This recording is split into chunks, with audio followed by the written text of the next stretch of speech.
Revise कर देता हूँ। पीछे जो हमने लास्ट लेक्चर में स्केलर और वेक्टर पोटेंशियल स्टडी किए थे, तो मैक्सवेल इक्वेशंस थी ये, और इसमें किस तरीके से इलेक्ट्रिक फील्ड, मैग्नेटिक फील्ड निकाली जाए। फिर ये हम लोगों ने देखा कि इसमें आप पोटेंशियल वगैरह यूज़ कर सकते हो इलेक्ट्रिक फील्ड, मैग्नेटिक फील्ड निकालने के लिए, लेकिन यहाँ सिचुएशन इलेक्ट्रोस्टैटिक्स के मुकाबले में थोड़ी डिफरेंट होगी इलेक्ट्रोडायनेमिक्स वाले केस में। लेकिन डाइवर्जेंस ऑफ बी ज़ीरो है इलेक्ट्रोस्टैटिक्स के केस में भी और इलेक्ट्रोडायनेमिक्स में भी, तो इसका मतलब बी को हम कर्ल ऑफ ए लिख सकते हैं। और बी को कर्ल ऑफ ए लिखा और उसको हमने थर्ड इक्वेशन जो है इसमें पुट किया, तो हमारे पास सिचुएशन ये बन गई curl of E plus partial A by partial T equal to zero. यहाँ से आप इसको as a gradient of some scalar potential लिख सकते हो, और यहाँ से इलेक्ट्रिक फील्ड की फॉर्म निकल आई। इलेक्ट्रिक फील्ड में ना सिर्फ स्केलर पोटेंशियल बल्कि वेक्टर पोटेंशियल भी होगा।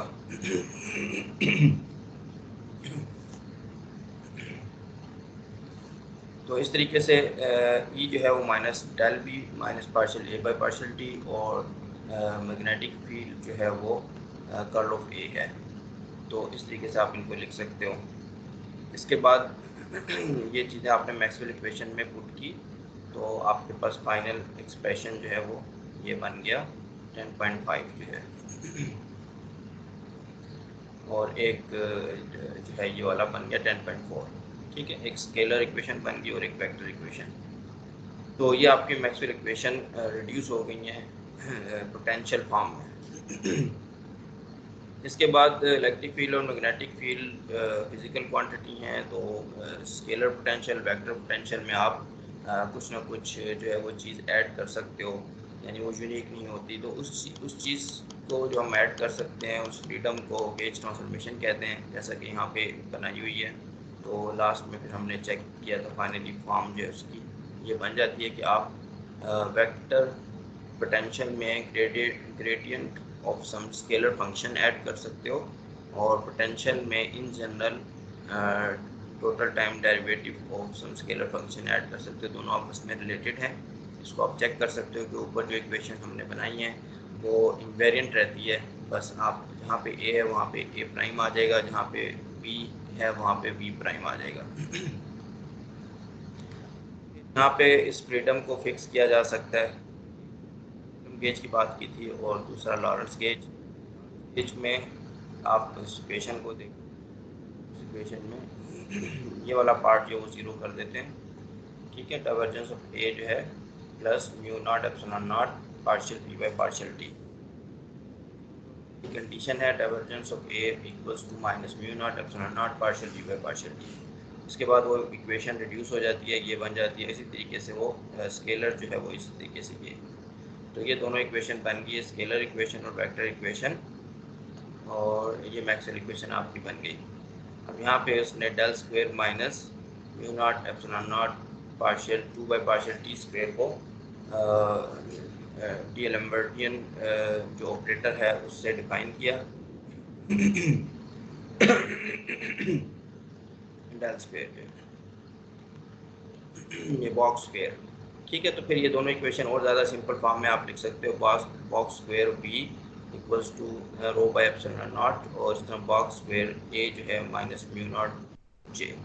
तो फाइनल हमारे पास जो मैक्सवेल इक्वेशन है वो ये बन गई है, और ये इक्वेशन जो है ये, इसमें हमने लॉरेंस गेज जो है वो यूज़ किया है, लॉरेंस गेज जो है। ठीक, तो अब आगे चलते हैं। इस इक्वेशन को अगर आप गौर से देखो तो बॉक्स की जगह अगर सिर्फ डेल स्क्वायर हो, तो डेल स्क्वायर बी जो है minus rho by epsilon naught del square A equals to minus mu naught J. यानी असल में ये म्यू नॉट और एप्सिलॉन नॉट जो है ये 1/c स्क्वायर है। तो सी को अगर आप बहुत बड़ा ले लो कि सी इंफिनिटी है, लाइट आप जो एक्सपेरिमेंट कर रहे हो या जिन चीज़ों में इंटरेस्टेड हो उसमें स्पीड ऑफ लाइट तकरीबन वो इंफिनिटी ही है, यानी बहुत ज़्यादा है। तो 1/c सी इंफिनिटी, तो ये वाला पार्ट आपका गायब हो जाएगा, डेल स्क्वायर पर रह जाएगा। ठीक, तो ये काइंड ऑफ पॉइजन इक्वेशन है थ्री स्पेस की, जो अब जनरलाइज करती है अपने एक लिहाज से टाइम को भी। एक एक्सिस के तौर पे ट्रीट करते हुए 4 स्पेस में। पॉइसन इक्वेशन है, इनके सोल्यूशन डेल स्क्वायर के साथ इसके सोल्यूशन हम लोगों ने डिस्कस किए थे। अब हम इस बॉक्स स्क्वायर के साथ इसके सोल्यूशन डिस्कस करेंगे पॉइसन इक्वेशन के। तो इसमें कंटिन्यूस डिस्ट्रीब्यूशन है की, और जो बॉक्स स्क्वायर के जो सोल्यूशन आएंगे उनको रिटार्डेड पोटेंशियल्स कहा जाता है। देखो आप यहाँ पे इसने कहा है कि इन द स्टैटिक केस उसमें टाइम डेरिवेटिव जीरो हो जाते हैं, तो आपके पास del square B rho by minus rho by epsilon naught आ जाता है, और डेल स्क्वायर ए जो है माइनस म्यू नॉट जे आ जाता है। ठीक है, ये ऊपर वाली इक्वेशन ये बन जाती है, और इनके सोल्यूशन आपको पता है। ठीक है, तो इनके सोल्यूशन जो है वो हम लोगों ने डिस्कस किए अच्छे खासे, इसमें रो बाय आर करके इंटीग्रेशन ये और ए को ये करके, और इसमें जो ये थोड़ा सा स्पेशल किस्म का जो आर है, इसके मीनिंग्स क्या हैं? इसके मीनिंग्स ये हैं कि जो चार्ज डिस्ट्रीब्यूशन और जिस पॉइंट पे आप उसका इफेक्ट देखना चाह रहे हो उसका डिस्टेंस, ठीक है, उसका पोजीशन वेक्टर है ये। तो ये आर्बिट्रेरी ओरिजिन है जिससे आप किसी भी पॉइंट पे इफेक्ट निकालना चाहते हो चार्ज डिस्ट्रीब्यूशन या करंट डिस्ट्रीब्यूशन का, और यहाँ से आप देख रहे हो कि चार्जेस जो हैं वो कहाँ पड़े हुए हैं, वो आर प्राइम है, और फिर चार्जेस का करंट्स का जो है डिस्टेंस फ्रॉम द पॉइंट, ठीक है, जो पॉइंट जो अंडर ऑब्जर्वेशन है जहाँ आप उसका इफेक्ट निकालना चाहते हो, तो ये वाला आर जो है, और यही इम्पोर्टेंट है आगे डिस्कशन में, ये वाला are. This special R as always is the distance from the source point। Source point आपका ये है जहाँ चार्ज या करंट सोर्सेज पड़े हुए हैं, टू द फील्ड पॉइंट जिसको ये कह रहे हैं जहाँ आप ऑब्जर्व कर रहे हो। अब आपको ये पता है कि जो इलेक्ट्रोमैग्नेटिक न्यूज़ हैं या इलेक्ट्रोमैग्नेटिक जो वेव्स हैं वो चार्जेस से जो है वो प्रोपेगेट करती हैं, ये हम आगे चल के रेडिएशन में पढ़ेंगे। तो इलेक्ट्रोमैग्नेटिक न्यूज़ जो है इन्वर्टेड कॉमास में इसने लिखा, travels at the speed of light. Speed of light पे ट्रैवल करती है विद इन नो टाइम वाला कोई चक्कर नहीं है। In the non static case therefore it is not the status of source right now that matters but rather its condition at some earlier time T R called the retarded time when the message lag. वही कहता है जब आप effect जो है निकाल रहे हो यहाँ पे, तो यहाँ जो चार्ज डिस्ट्रीब्यूशन करंट्स वगैरह की मोशन है, तो यहाँ पे उसका इफेक्ट जो है वो फाइनाइट टाइम में पहुँचता है, और वो स्पीड ऑफ लाइट के हवाले से। तो हमें यहाँ जो हम इफेक्ट देख रहे होते हैं वो उसी टाइम, वही टाइम वाला इफेक्ट नहीं होता, बल्कि वो उससे थोड़े से पहले टाइम वाला होता है, क्योंकि यहाँ से जो चीज़ थी उसका इफेक्ट को यहाँ तक पहुँचने में, फील्ड पॉइंट तक पहुँचने में टाइम लगता है। तो हम जो चीज़ देख रहे होते हैं वो, ठीक है, वो थोड़ी सी पहले टाइम वाली होती है। वो डिले कितना होता है वो है कि कितना ये डिस्टेंस है और स्पीड ऑफ लाइट। तो ये है, ये डिस्टेंस आपका आर है, उसको स्पीड ऑफ लाइट से अगर आप डिवाइड करो तो करंट टाइम में इतना आपको टाइम जो सब्ट्रैक्ट करना पड़ेगा, फिर जो टाइम बनता है उसको हम कहते हैं रिटार्डेड टाइम।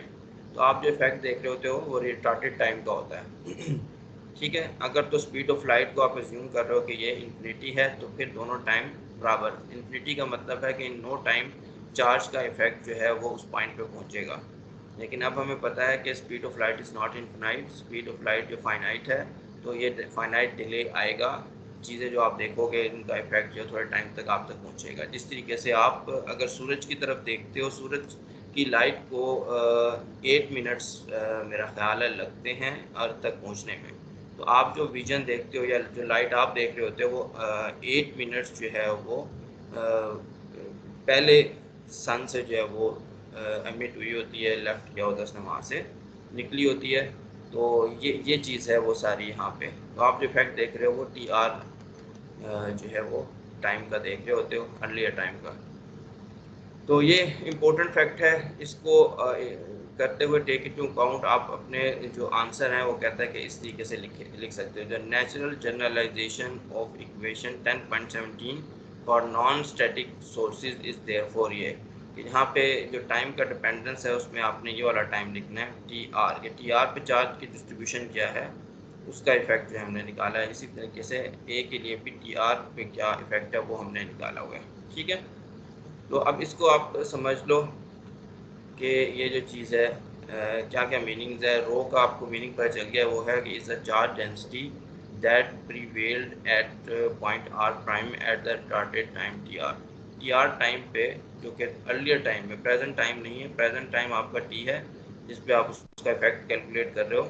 तो अर्लियर टाइम टी आर या रिटार्डेड टाइम टी आर पे चार्ज डिस्ट्रीब्यूशन क्या थी, क्या रही थी, ठीक है। Because the integrand are evaluated at the retarded time, क्योंकि यहाँ पे इवेल्यूएशन रिटार्डेड टाइम पे हो रही है। अच्छा, इसके बाद these are called retarded potentials, ठीक है। तो इसने कहा इस वजह से हम इसको रिटार्डेड पोटेंशियल्स भी कहते हैं।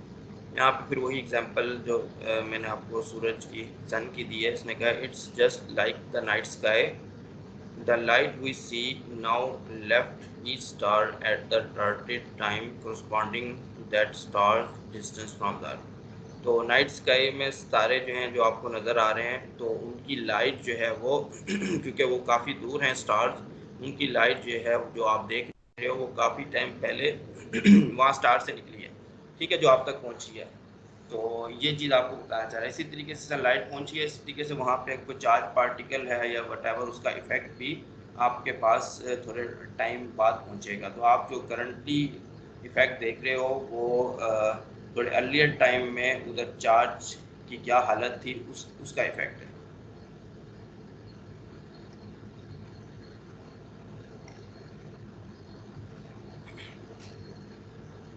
चलिए,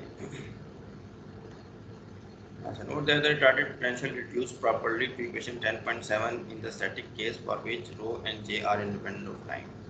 तो रो और जे टाइम पे अगर इंडिपेंडेंट होते हैं तो फिर इनके टाइम डेरिवेटिव को मैटर नहीं करेंगे, फिर डेल स्क्वायर ऑपरेटर जो है सिर्फ वही रह जाएगा, ठीक है।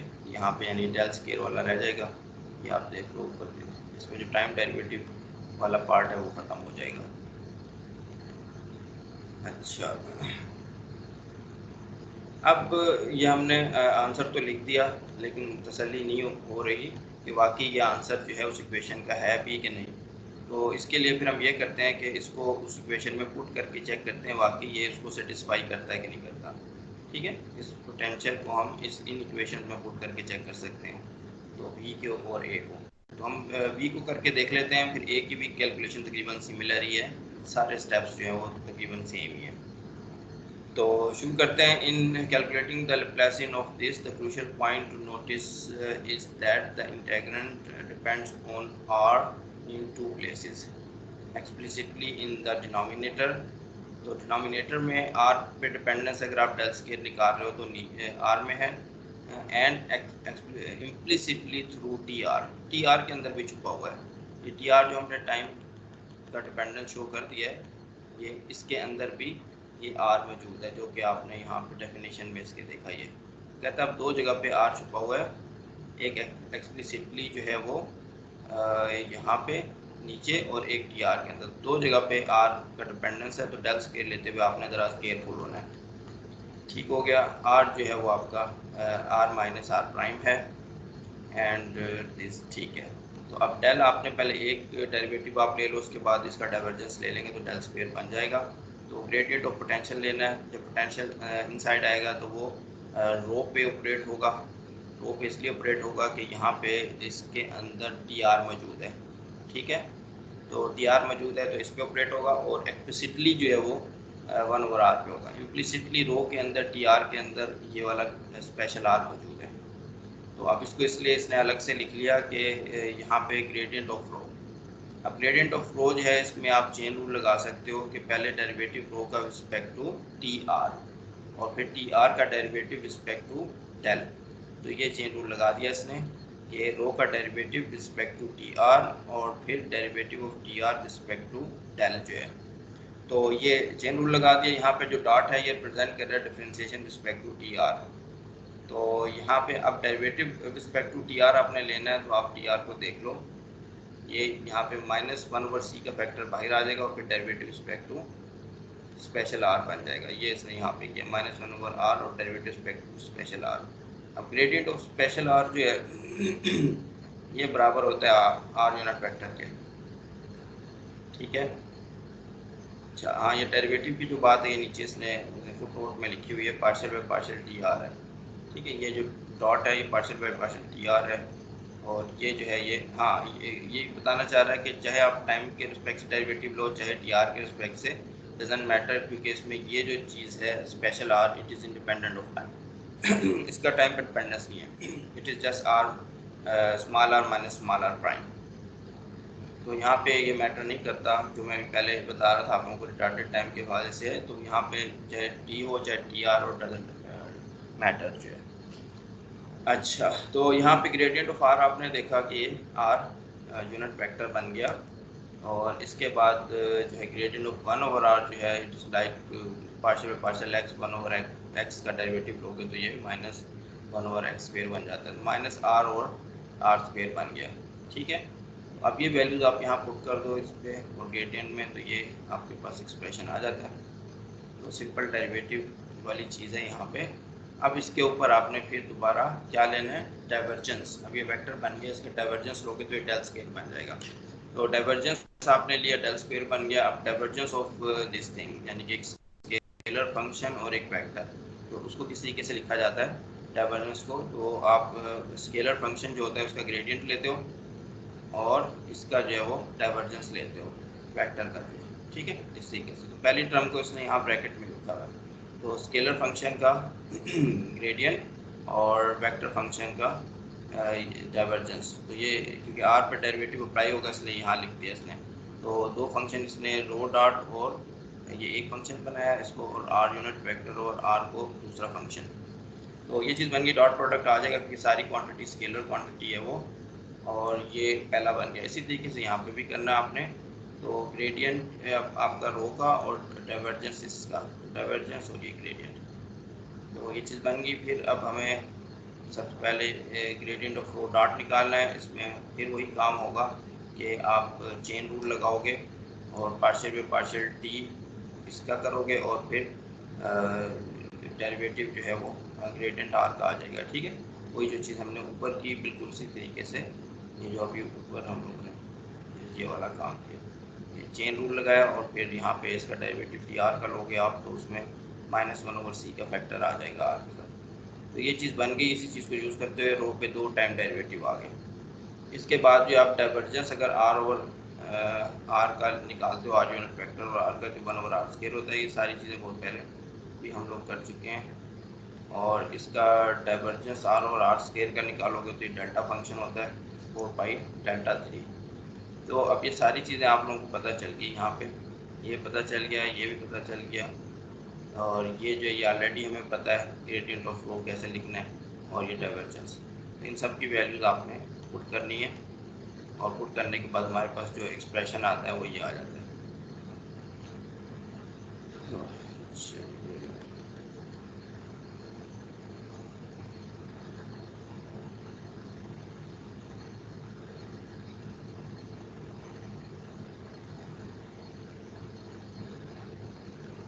ठीक से, अच्छा, अभी एक्सप्रेशन आ गया आपके पास। इसमें अब आप देख लो डेल्टा फंक्शन जो है उसको आप इंटीग्रेट कर सकते हो आराम से, तो यहाँ रो आ जाएगा।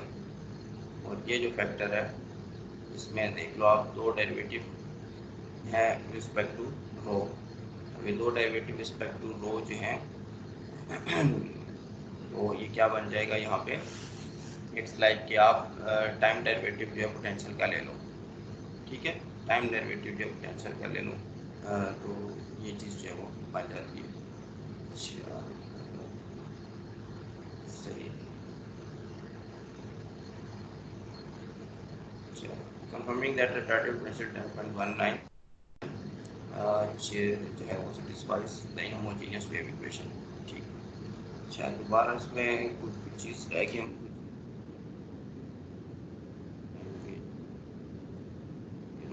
फर्स्ट टर्म तो ठीक है, डेल्टा फंक्शन इंटीग्रेट कर दिया। यहाँ पे जो है इसने क्या किया है, ये चीज़ मैं थोड़ा सा देखने की कोशिश कर रहा हूँ। 2 टाइम के डेरिवेटिव जो है पोटेंशियल के अगर लिए जाएँ तो क्या बनेगा।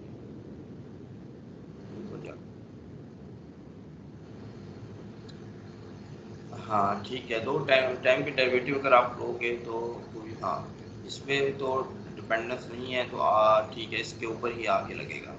इसके अंदर टाइम का डिपेंडेंस छुपा हुआ है डी आर में, तो ठीक है, ये अभी स्टेप है कि 2 टाइम के डेरिवेटिव अगर लोगे तो यहाँ पे रो डबल डॉट आ जाएगा। ये जो है इसके बराबर हो जाएगी।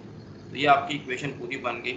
Del square minus 1/c² partial 2 partial T square, ये बॉक्स बन जाएगा और इस साइड पे आपके पास minus rho by epsilon naught आ गया। ठीक है, जो चीज़ ऊपर आपको बताई थी, क्लेम की थी कि सोल्यूशन है, वो सोल्यूशन आपको मिल गया। तो ये काम करने के बाद यहाँ पे आखिर में ये लिख देता है QED। अक्सर इस बुक में बहुत ज़्यादा आप देखोगे ये लिखा होता है QED। तो इस QED से मुझे थोड़ा सा वो एक लतीफ़ा भी याद आ गया। वो ये है कि आप यकीनन आप में भी कुछ स्टूडेंट क्वांटम फील्ड थ्योरी का कोर्स पढ़ रहे होंगे और उसमें फिर ये बात आती है क्वांटम इलेक्ट्रोडायनेमिक्स की, उसको भी हम QED कहते हैं। ठीक है, एक स्टूडेंट था मेरा जिसने शायद FSC में मेरे से पढ़ी थी कुछ ट्यूशन वगैरह, वो फिर यहाँ पे भी आया कायदा यूनिवर्सिटी में। तो यहाँ एक टीचर से उसने वैसे ही पूछ लिया, सर ये QED लिखा होता है, इसका क्या मतलब होता है? तो उस टीचर ने फौरन से जवाब दिया कि ये तो क्वांटम इलेक्ट्रोडायनेमिक्स होती है। तो आपने इसको क्वांटम इलेक्ट्रोडायनेमिक्स नहीं, क्योंकि वाकई इलेक्ट्रोडायनेमिक्स का ही कोर्स है ये, ठीक है, लेकिन क्वांटम मैकेनिक्स अभी नहीं आई। तो QED मैंने नीचे से लिख दिया, ये आप देख लो, ये लैटिन का वर्ड है, पता नहीं मैं इसको सही तरीके से प्रोनाउंस कर पाऊंगा कि नहीं। क्योड एराट डिमोस्ट्रांडम, ठीक है, डिमोस्ट्रांडम डिमोस्ट्रेशन से लिखता है। तो लैटिन एब्रीविएशन फॉर QED का क्या मतलब है, इसकी मीनिंग क्या है? Which was to be demonstrated, जो चीज़ जो है वो हमने शो करनी थी, जो हमने बतानी थी, जो हमने क्लेम किया था। QED may appear at the conclusion of a text to signify that the author's overall argument has just been proven। ठीक, तो आर्गूमेंट जो शुरू में दिया है, जो चीज़ हमने कहा कि ये करेंगे वो प्रूव हो गई है, तो फिर ये लिख दिया जाता है कि देखो जी हैंस प्रूव, हैंस जो हमने कर दिया, कोई शक तो नहीं रहा आपको। तो QED का ये मतलब है। ठीक है, तो इस तरीके से वो ऊपर वाली चीज़ जो है यहाँ पे हो गई। जो है यहाँ पे नेक्स्ट स्टेप क्या है हमारा? ठीक है, तो अब ये जो हमने एक गेस्ट जो है तुक्का लगाया, थोड़ा सा जो थोड़ा वाइस गेस्ट एक्सपीरियंस थे उससे इंस्पायर्ड होकर हमने कि ये कर लेते हैं, उसकी कुछ ना कुछ फिजिकल नोशन भी हमारे पास कि यहाँ पे हमने T-R/C जो है वो लिखा। ठीक है, इसके अलावा क्या था, एक और आंसर जो है वो भी वैलिड है, और वो आंसर क्या है? उस आंसर में ये कहता है कि टी यहाँ पे जो माइनस साइन है ये प्लस कर लो आप सब जगह पे, तो भी ये सॉल्यूशन सेटिस्फाई करेगा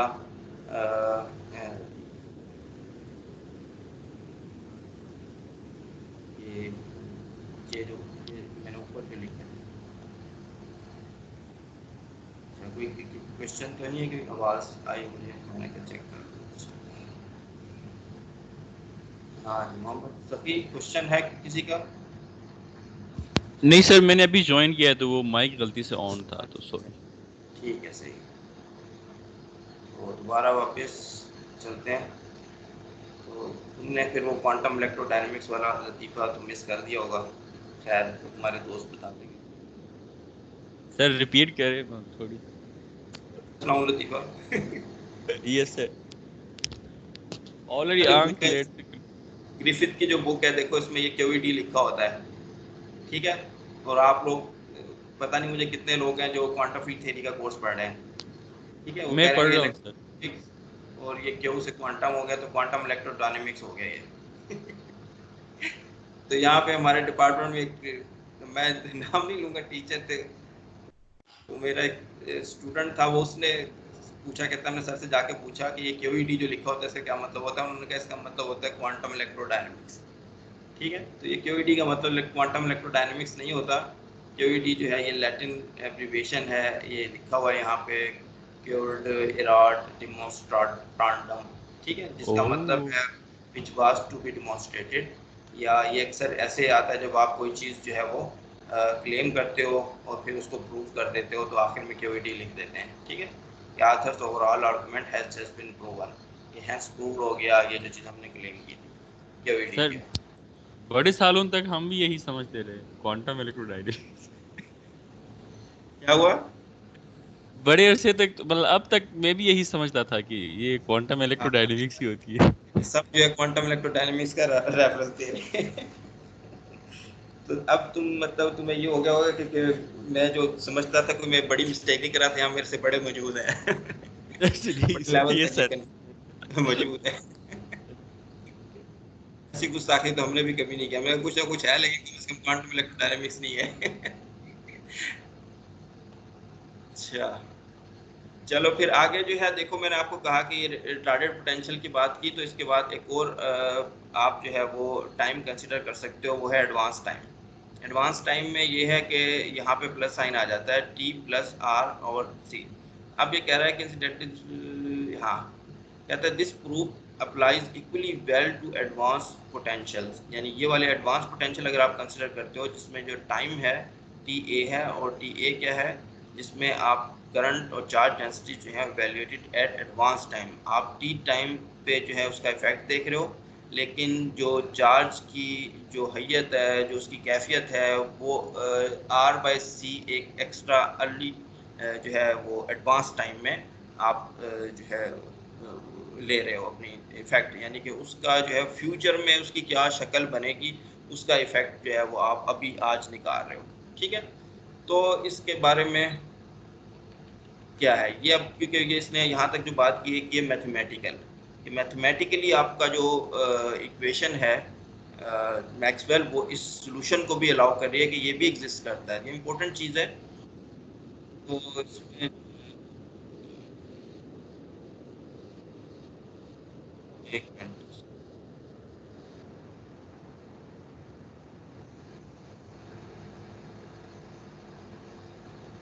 एक मिनट में इसको स्काइप के वहाँ पर जाइए, कोई ना कोई आती रहती है, इसको मैं भी साइन आउट भी कर देता हूँ।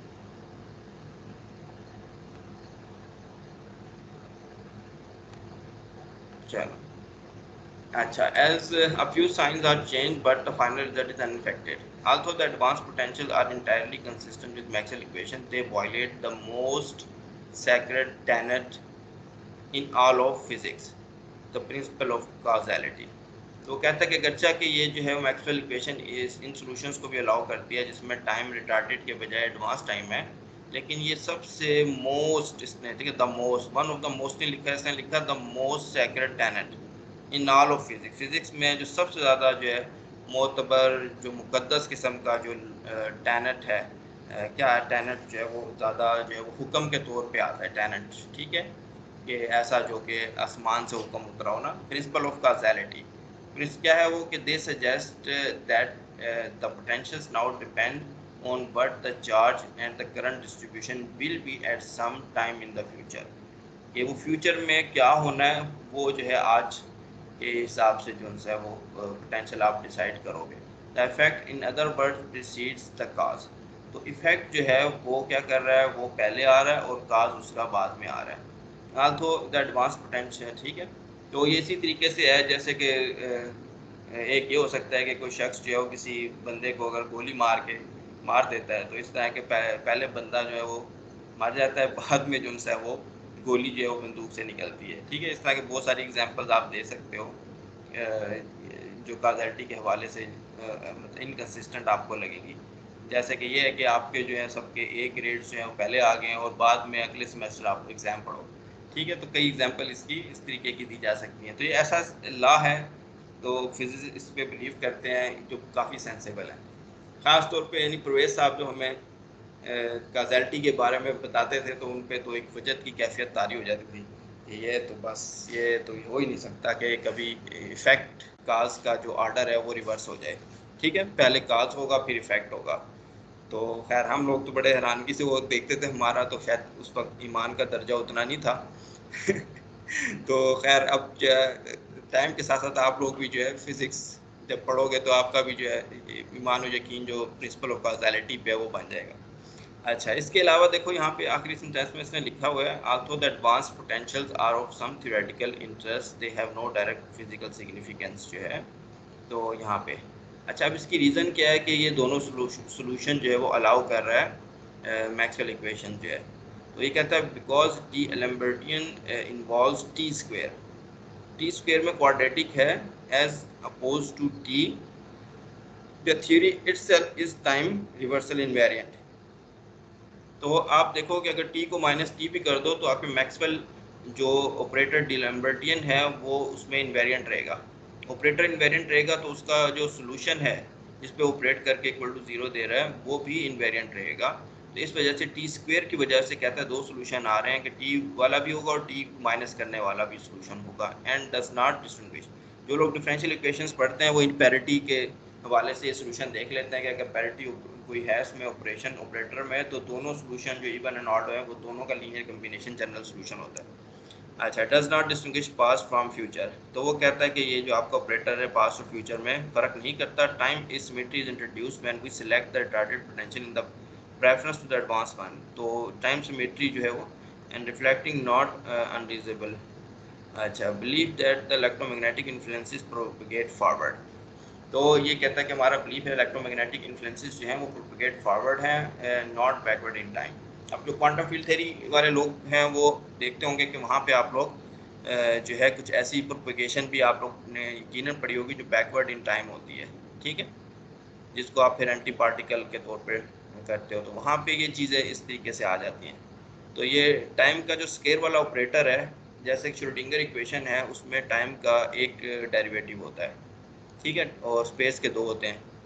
तो रिलेटिविटी जो है क्योंकि स्पेस और टाइम को इक्वल फुटिंग पे ट्रीट करती है तो आप टाइम के भी दो डेरिवेटिव बना लेते हो तो आपको इक्वेशन मिलती है क्लाइन गॉर्डन इक्वेशन मिलती है टी स्क्वायर और स्पेस के दो डेरिवेटिव, तो उसमें भी दो सोल्यूशन इसी तरह के कुछ बनते हैं, ठीक है। तो उसमें जो है टाइम का जो है ये जो दूसरा सोल्यूशन है वो एनर्जी की टर्म में आपको नेगेटिव एनर्जीज देता है, जिसको फिर डराक ने जो है वो कोशिश की एलिमिनेट करने की। उसने इस डीएलम्बर्टियन जो बॉक्स स्केयर था उसका स्केयर रूट लिया, यानी उसने कहा कि चलो अगर मैं लीनियराइज इक्वेशन बना लूँ जो स्पेस में भी जो है वो एक डेरिवेटिव हो और टाइम में भी, तो ये रिलेटिविटी के साथ तो कंसिस्टेंट होगा कि टाइम और स्पेस दोनों इक्वल फुटिंग पर ट्रीट हो रहे हैं, स्क्वेयर नहीं आ रहा लेकिन दोनों मौजूद हैं, लीनियर है।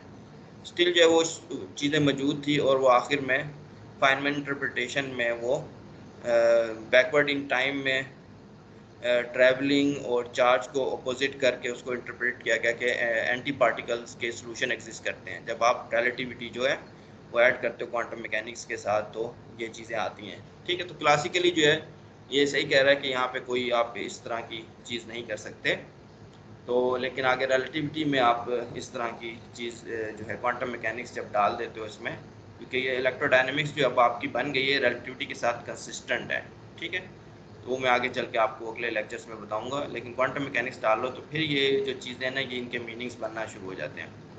तो यहाँ पे इनकी कुछ फिजिकल जो है, तो यहाँ पे थोड़ी सी डिस्कशन होगी कि हम सिर्फ जो है रिटार्टेड टाइम लेंगे।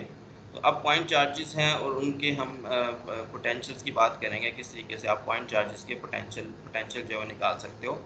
तो इसको लाइनॉर्ड वाइकर्ड वाइकर्ड पोटेंशियल्स, ठीक है, लाइनॉर्ड वाइचर्ड भी कहते हैं, कोई वाइकर्ड कहते हैं इसको, लाइनॉर्ड वाइचर्ड पोटेंशियल्स हैं, ये नाम है इसका पॉइंट चार्जेस का, और इसको हम निकालना चाह रहे हैं।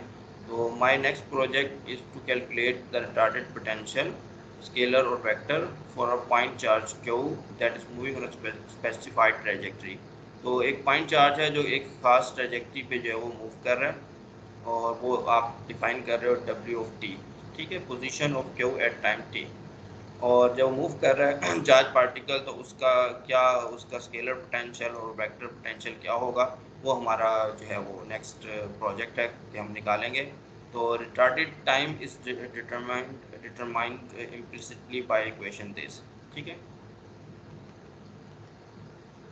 अब रिटार्डेड टाइम कैसे निकालना है आपने, तो जो इसकी पोजीशन है और जो पोजीशन जो है आपकी जिस पोजीशन पे आप निकालना चाह रहे हो वो आ रहा है, जहाँ पे उसका इफेक्ट निकालना चाह रहे हो जिसको ये फीड पॉइंट कहता है, और चार्ज की पोजीशन ये है, इन दोनों का डिफरेंस जो है वो आर होता है, स्पेशल आर जो है, और that is equal to c t minus t r, ठीक है।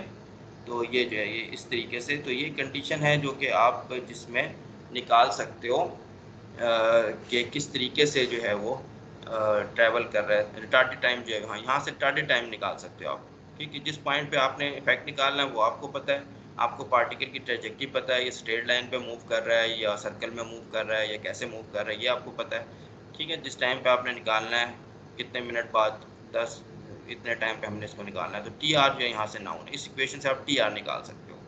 अच्छा, for the left side is the difference is the distance the news must travel and t is the ठीक है trip. I shall call this the retarded position of the charge and r special r is the vector from the retarded position to the field point. और ये ठीक है, ये सारी बातें मैंने आपको बता दी है। यहाँ पे आप पिक्चर भी इसकी देख सकते हो। ठीक है, ओरिजिन है कोई आर्बिट्रेरी ओरिजिन, इस पॉइंट पे आप इफेक्ट निकालना चाहते हो जिसको ये फील्ड पॉइंट कहता है, और इस पे जो इफेक्ट है वो करंटली यहाँ से आ रहा है। अगर प्रेजेंट टाइम ले रहे हो आप, ठीक है, यहाँ से आ रहा है और उस वक्त तक आपका चार्ज जो है वो थोड़ा सा आगे चला गया। तो इस टी टाइम पे जो पोजीशन है वो प्रेजेंट पोजीशन ये है, और इस टी टाइम पे जो इफेक्ट पहुँचा है इस चार्ज का, वो इस पॉइंट पे जो है वो रिलीज हुआ था रिटार्डेड पोजीशन पे। ये रिटार्डेड पोजीशन है इसकी टी आर की। ठीक है, तो ऐसा थोड़ी पिक्चर क्लियर होगी कि ये इस तरह की कुछ सिचुएशन है। इट इज़ इम्पोर्टेंट, तो कहता है कि it is important to note that at most one point on the trajectory is in communication with r at any time t. ठीक है, किसी भी टाइम टी पे कहता है एक पॉइंट जो है वो मुसलसल कम्युनिकेशन में है। ये आपका ये जो है पॉइंट इस वक्त कम्युनिकेशन में है, फिर पॉइंट ये चार्ज आगे जाएगा, इसके बाद इससे अगला पॉइंट जो है वो यहाँ पे पहुँच चुका होगा, इससे अगला पहुँच चुका होगा। तो मुसलसल कोई ना कोई पॉइंट जो है वो इसके साथ कम्युनिकेशन में है। और वो कहता है कि for suppose there were two such points with retarded times T1 and T2। अगर वो कहता है कि दो टाइम्स जो हैं वो उनका इफेक्ट पहुंच रहा है, ठीक है, T1 और T2। ठीक है, लेट्स से कि एक पॉइंट यहाँ पे पहुंचा, आपका चार्ज जो है वो यहाँ पे पहुंच चुका था, ये T1 पॉइंट है और ये T2। अब इधर से भी एक निकला इफेक्ट, वो यहाँ पहुँच गया। ठीक है, और दोनों जो है वो यहाँ पे पहुँच गए इफेक्ट जो है। इस तरह की कोई मेरा ख्याल बात कर रहा है। ये for suppose there were two such points with retarded time this and this. ठीक है, तो एक आपके पास R1 है CT माइनस T1, और दूसरा जो है वो R2 है CT माइनस 2। तो दो ऐसी पोजीशन है जहाँ से इफेक्ट जो है टी टाइम पे पहुँच गया। तो क्या ये चीज़ पॉसिबल है कि नहीं है, उस पर ये कमेंट करना चाहता है। तो यहाँ पे आप देख लो, ये कहता है देन R1 माइनस R2, अगर इन दोनों का डिफरेंस लिया जाए तो इसमें से ये टी वाला फैक्टर जो है, CT वाला फैक्टर, ये जो है डिलीट हो जाता है।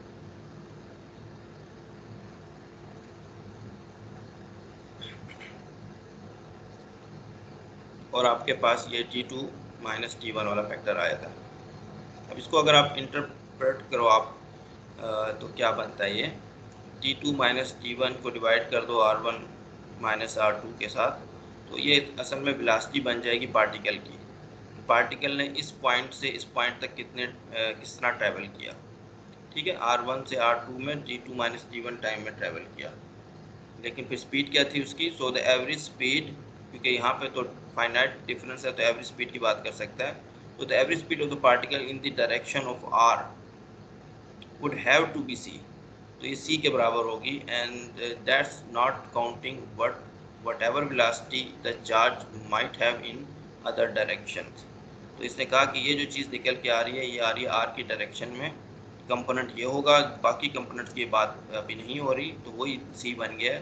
तो since no charged particle can travel at the speed of light, it follows that only one retarded point contributes to the potentials at any given moment। ठीक है, तो यही बात कर रहा है कि चीज़ पॉसिबल नहीं है। तो इसका मतलब है कि एक ही पॉइंट जो है, एक ही टाइम वाला रिटार्डेड पोटेंशियल कंट्रीब्यूट करेगा, दो टाइम पे इफेक्ट जो है वो नहीं आ सकता, यानी दो ट्रेजेक्ट्री के दो पॉइंट से इफेक्ट आके आपस में सुपर इम्पोज नहीं होगा।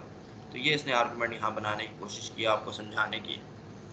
अच्छा, इसके बाद जो है अब क्या है, now a naive reading of the formula, ये कि अब आपने पोटेंशियल निकालना है स्केलर पोटेंशियल पॉइंट चार्ज का। ठीक है, तो अगर आप ये देखो, पॉइंट चार्ज जो है असल में क्या है, वो एक लिमिटिंग केस है एक्सटेंडेड चार्ज डिस्ट्रीब्यूशन का। एक्सटेंडेड चार्ज डिस्ट्रीब्यूशन है मतलब ये फार्मूला आपका, अगर आर जो है ये आपका डिपेंड नहीं करता इस पे जो है, इस इंटीग्रेशन पे, तो ये बाहर आ जाएगा।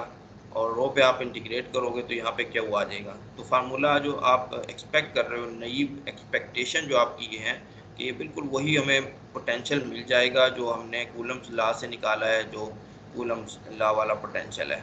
ठीक है, तो ये कह रहा है कि you might suggest that the target potential is simply this. ठीक, तो जबकि वो बात कर रहा है कि नहीं, यहाँ थोड़ा सा आपको केयरफुल होने की ज़रूरत है, और वो इसने सारी बात यहाँ पे की हुई है। The same as in the static case only with the understanding that r is the distance to the retarded position of the charge। तो r जो है वो retarded position है चार्ज की, but this is wrong for a very subtle reason।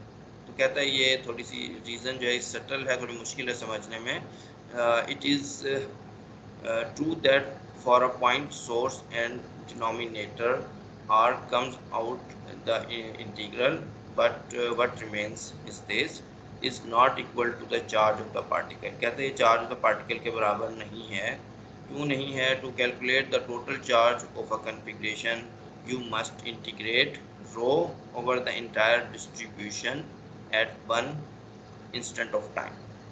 One instant of time में आपने जो है ये कहता है कि सबको इंटीग्रेट करना है, बट हेयर द रिटार्डेशन ये जो है oblige us to evaluate rho at different times for different parts of the configuration।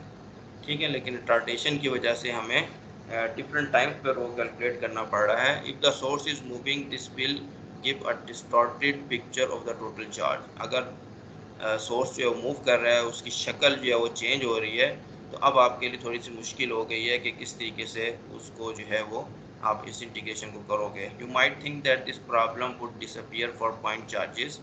अब वो कहता है कि क्योंकि आपका पॉइंट चार्ज है उसका तो कोई ऐसी शक्ल नहीं होती, उसका तो शेपलेस होता है वो।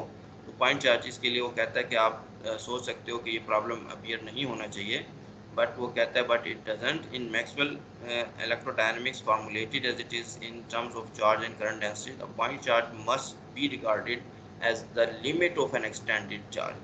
तो वो मैथमेटिकल कंस्ट्रक्ट है पॉइंट चार्ज, जिसकी कोई शेप शक्ल नहीं होती। असल में उसको ज़्यादा अच्छे तरीके से समझने का तरीका ये है कि आप एक्सटेंडेड जो है वो चार्ज डिस्ट्रीब्यूशन लेते हो और फिर उसका लिमिटिंग केस लेते हो जहाँ पे उसका साइज़ जो है वो ज़ीरो होता है। इस तरीके से तो आपने जितनी कैलकुलेशंस या जो भी चीज़ बनानी है वो extended finite size charge distribution के साथ बनानी है, और फिर उसमें उसको लिमिटिंग केस के तौर पे निकाल के देखना है कि वाकई पॉइंट चार्ज के लिए ये ट्रू है कि नहीं। ठीक है, तो when the size goes to 0 and for the extended particle no matter how small the retardation in equation 10.36 throws in a factor this where v is the velocity of the charge at the current time। तो कहता है final answer मैं आपको बता देता हूँ कि वो क्या होगा। अगर आप इसको इंटीग्रेट करते हो वॉल्यूम पे तो चार्ज डिवाइडेड बाई ये एक फैक्टर आएगा 1 minus v dot r over c. तो इसमें देख लो आप, अगर सी को जो है वो ये चार्ज जो है वो अगर रेस्ट पे है तो फिर तो ये क्यू ही बन जाएगा, फिर तो कहानी सारी ख़त्म हो गई।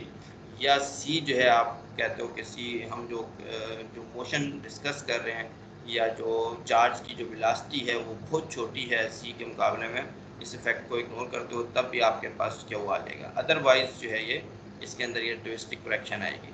अब ये है कि ये फैक्टर एकदम से कहाँ से आ गया, तो इसके लिए इसने जो एक अप्रोच फॉलो की है वो ज्योमेट्रिकल अप्रोच है, उससे ये एक्सप्लेन करने की कोशिश करेगा ये फैक्टर कैसे आप निकाल सकते हो।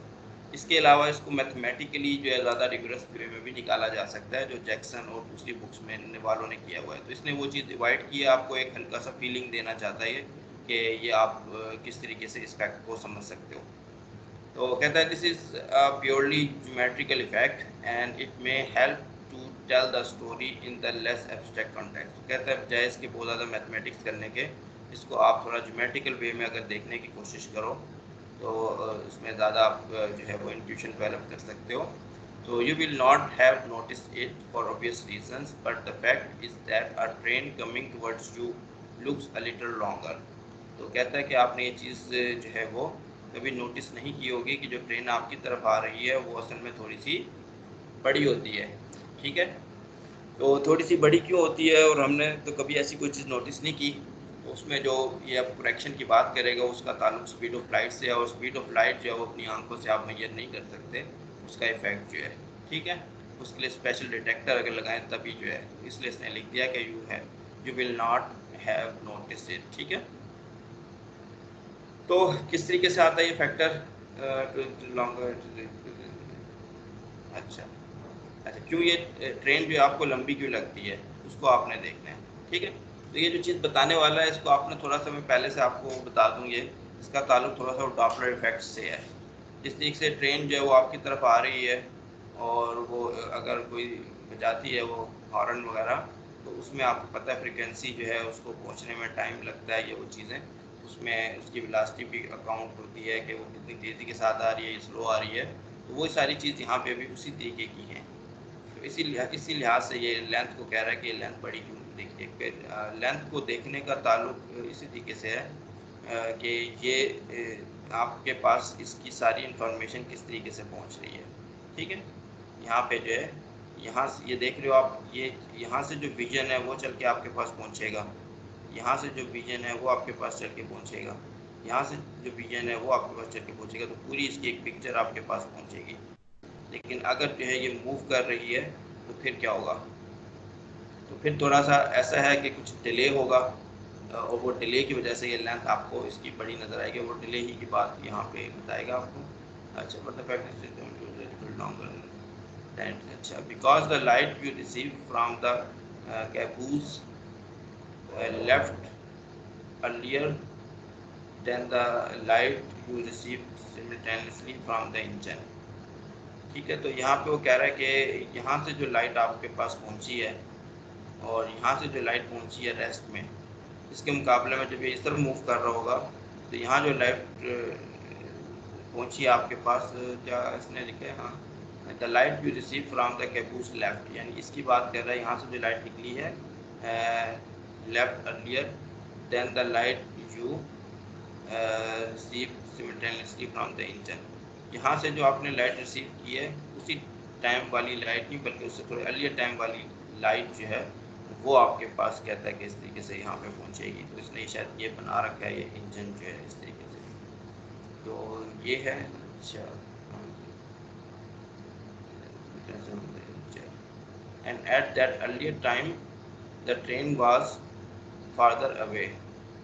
ठीक है, तो उस टाइम पे जो ट्रेन थी वो कहता वो इधर थी। तो यहाँ से जो आपके पास लाइट पहुँची है वो उस टाइम ट्रेन यहाँ पे थी। ठीक है, तो थोड़ी सी पीछे थी इस तरीके से। अच्छा, इस वजह से आपको ट्रेन जो है यहाँ से लेके यहाँ तक की नज़र आएगी, एल प्राइम जो है वो नज़र आएगी। ये नीचे मैं दिखा देता हूँ आपको, ये एल प्राइम जो है। अच्छा, in the interval it takes light from the caboose to travel the extra distance l prime. Light ने अब ये एक्स्ट्रा डिस्टेंस जो एल प्राइम जो है वो ट्रैवल करना है। और ये हो गया इन, हाँ ठीक है, in the interval it takes light from the caboose to travel the extra distance l prime the train itself moves the distance l prime minus L.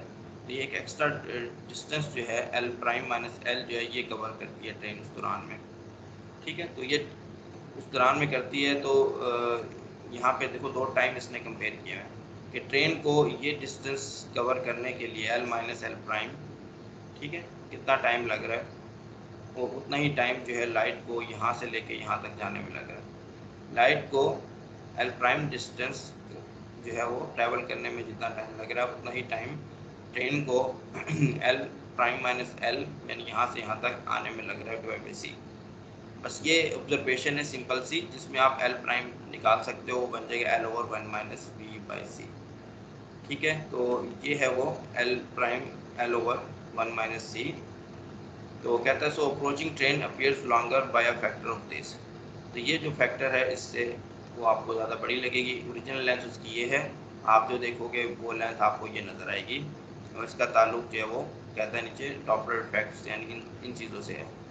But by contrast a train going away from you looks shorter. इसी तरह अगर train जो है वो दूसरी तरफ जा रही है, आपसे दूर भाग रही है, तो उसमें उसकी लेंथ जो है वो छोटी नज़र आएगी आपको। आपके पास जो उसका इफेक्ट पहुँचेगा वो छोटा नज़र आएगा। By factor one plus b by c minus one. अच्छा, in general if train velocity makes an angle theta. तो ये तो वो हो गया कि लाइन ऑफ साइट में है दोनों, ठीक है, ये जो वेलोसिटी है इसकी और आप यहाँ बैठे हो। और अब अगर इसमें कोई एंगल बन रहा है, ठीक, यहाँ खड़ा हुआ शख्स अगर इसको देख रहा है और ये वेलोसिटी इस तरह जा रही है, तो इनमें जो है वो उसकी वेलोसिटी की मोशन और आपके देखने में जो है वो एंगल बन रहा है, तो फिर क्या होगा? इन जनरल तो train velocity makes an angle theta with your line of site जो है, ठीक है। अब इसकी पिक्चर देख लो आप, नीचे पिक्चर देखते हैं इसकी, ये ऑब्जर्वर है, ये इस तरह देख रहा है और ट्रेन इस तरह जा रही है, तो ये एंगल बन रहा है थीटा, ठीक है। तो इसके लिए क्या जो है वो सिचुएशन होगी? The extra distance light from the caboose must travel is l prime cos theta. तो एल प्राइम कॉस थीटा जो है उसको डिस्टेंस कवर करना पड़ेगा। ये आपका डिस्टेंस एल प्राइम है और कॉस थीटा जो है यानी ये डिस्टेंस है यहाँ से लेके यहाँ तक का जो एक्स्ट्रा डिस्टेंस है इस एक्स तक, ठीक है। तो एल प्राइम, हाँ ये करना पड़ेगा in the time l prime cos theta over c, then the train move the distance l prime minus l, l prime minus l divide by b, और यहाँ l prime cos theta divide by c. Theta की value अगर आप zero कर दो तो l prime over सी बन जाता है, और थीटा की वैल्यू अगर आप 90 कर दो तो ये क्या हो जाता है? फिर ये तो ज़ीरो हो जाता है। तो अगर ये ज़ीरो हो जाता है थीटा की वैल्यू, तो उससे क्या हम कंक्लूड करते हैं? चलो ये क्वेश्चन आप लोग मुझे बताओ, थीटा की वैल्यू ज़ीरो है तो फिर तो हमें पता है कि यहाँ पे क्या आंसर बनेगा, लेकिन अगर थीटा की वैल्यू 90 है तो इसका क्या मतलब हुआ? ये क्या बता रहा है हमें इक्वेशन? कोई बताएगा इसके बारे में? सर थीटा की वैल्यू अगर 90 होगी तो जो लाइट आ रही है और जो जिस डायरेक्शन में ट्रेन मूव हाँ जी, करेगी वो परपेंडिकुलर होगी, तो हम कोई लेंथ कॉन्ट्रैक्शन नहीं देखेंगे। अच्छा। असल में दोबारा बोलना, मैंने स्पीकर अपना जो वो किया हुआ था। सर मैं ये कह रहा हूँ कि इस अगर थीटा की डायरेक्शन 90 होती है, थीटा सॉरी 90 होती है, तो फिर इस दौरान हमारे पास कोई लेंथ कॉन्ट्रैक्शन नहीं आएगी, क्योंकि जिस डायरेक्शन में लाइट ट्रेवल करेगी उसके परपेंडिकुलरली हमारा ट्रेन ट्रेवल कर रहा होगा। हाँ, मतलब इसकी इंटरप्रिटेशन यही है कि उसमें टाइम जो है वो का इफेक्ट जो छोटा होना बड़ा होना वो नहीं होगा, ठीक है, 90 पे। तो ये चीज़ आपको यहाँ पता चल रही है, वो जो डॉपलर इफेक्ट जिसको ये कह रहा है वो ख़त्म हो जाएगा। आगे चल के ये बात कर रहा है कि इसको भी आपने रिलेटिविटी नहीं समझना है, ये लेंथ कॉन्ट्रैक्शन या उस तरह की कोई चीज़ है, इसका ज़्यादा ताल्लुक जो है वो कहता है कि वो डॉपलर इफेक्ट से, सिंपल ऑब्जर्वेशन डॉपलर इफेक्ट की, जो कि आम छोटी बुक्स पे छोटे लेवल पे भी पढ़ाई जाती है, ठीक है। तो थीटा 90 का मतलब हुआ कि जो परपेंडिकुलर जो चीज़ें हैं वो आपकी उस पर कोई फ़र्क नहीं पड़ता, ठीक है। तो यहाँ से आपका ज़्यादा जनरल रिलेशन निकल आया, l prime equals to l over 1 minus b cos theta by c. अच्छा, please note that this has nothing whatever to do with special relativity और लेंथ कॉन्ट्रैक्शन। तो कहता है इसमें आपने कंफ्यूज नहीं करना, यहाँ कोई लेंथ कॉन्ट्रैक्शन हो रही है, बल्कि क्या चीज़ है, ये एक तरह का l is the length of the moving train and its rest length is not at issue, ठीक है। यहाँ पे कोई लेंथ जो है वो रेस्ट लेंथ या मूविंग लेंथ वाला कोई चक्कर नहीं है। The argument is somewhat reminiscent of the Doppler effect. ये असल में जो चीज़ है इसका ताल्लुक थोड़ा बहुत वो कह रहा है डॉपलर इफेक्ट से है। दूसरा, ये assume the train is far enough and short enough the rail to boost। अच्छा, ठीक है वो। तो यहाँ पे मेरा ख्याल है कि इसने ये चीज़ लिखी भी थी, शायद यहाँ लिखी है, ये पहले के पेंडिकुलर वाली जो चीज़ें हैं वो उन पर कोई फर्क नहीं पड़ेगा, शायद नीचे है। हाँ, ये लिखा हुआ, ठीक है। जो चीज़ हमने डिस्कस की है वो यहाँ पे लिखी हुई है इसने। Notice that this effect does not distort the dimension perpendicular to the motion, the height and the width of the train. Never mind the light from the far side is delayed in reaching you relative to light from the near side, since there is no motion in that direction they will still look the same distance apart। अच्छा, तो ये सारी बातें हम कर चुके पहले। तो अब फाइनली जो है क्या चीज़ रह गई है, तो ये आपको एक लेंथ का जब इफेक्ट पता चल गया है कि लेंथ जो है वो उसमें ये फैक्टर आएगा, और जो उसकी परपेंडिकुलर डायमेंशंस हैं उस वो अफेक्टेड नहीं होंगी, तो इसका मतलब आप वॉल्यूम बता सकते हो कि वॉल्यूम कैसे जो है वो अपीयर होगा। तो वॉल्यूम में बस ये एक फैक्टर आएगा और वो आएगा उसी लेंथ की वजह से, ठीक है।